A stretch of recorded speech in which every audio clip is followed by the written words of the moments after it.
Good morning. This is Scott Craig, Public Policy Advisor for KSLT, with your last legislative update from the South Dakota Capitol and Pier. This is week 9, the final week of this 91st legislative session. As always, I'm joined by Dale Barcher, Executive Director of the Family Heritage Alliance. Dale, this has been quite the interesting session. There's been ups and there's been downs. And once again, I'm going to pitch to you, talk to our listeners.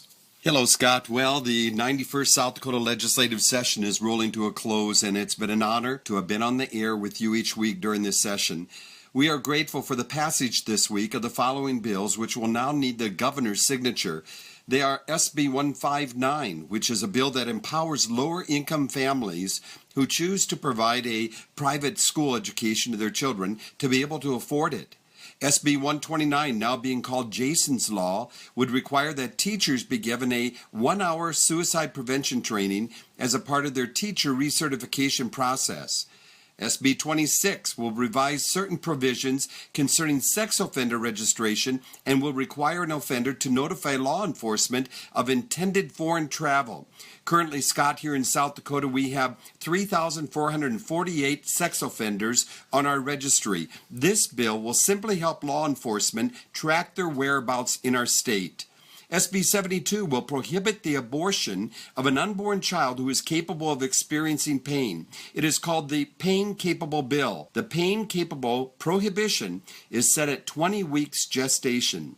By the way, the pro-abortion lobby is pressuring the governor to veto this bill, so your calls and emails are needed to the governor asking him to sign SB 72, the Pain Capable Bill. To contact Governor Dugard, go to FHAaction.org, click on our legislative radar, and scroll down to SB 72. We are also grateful for the passage of HB 1110, which will provide prenatal medical care to certain non-citizen mothers, and HB 1157, which will require that a doctor provide a woman additional information as a part of informed consent prior to performing an abortion. It has become known as the Informed Consent Bill for chemical abortions. Finally, in closing, friends, you are invited to attend one of our 3 up-and-coming legislative session debrief events held in Sioux Falls and Rapid City. Please make plans now to attend one on Tuesday through Thursday, March 15 through 17.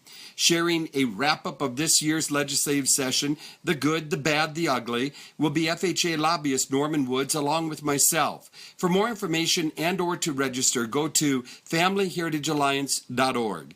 So until next time, keep looking up and forward. Thank you. Dale, on behalf of our listeners, I want to thank you for all of your work and for the work of the FHA to be a champion for our biblical values.